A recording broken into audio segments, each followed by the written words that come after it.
So we'll go mark 1 at 16, another mark at the bottom.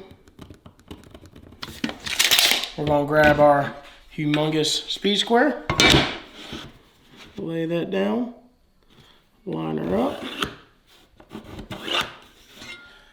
Now we're going to head over to our trusty miter saw. Like I said last video, I'm an idiot. I didn't get the miter saw that extends out, but we're going to work with what we got.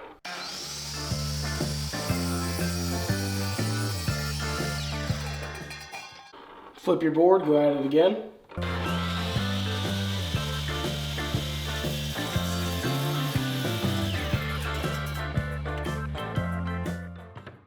Now that we got our piece nice and cut to 16 inches all the way around, we're going to head over to the router and get these edges nice and rounded over.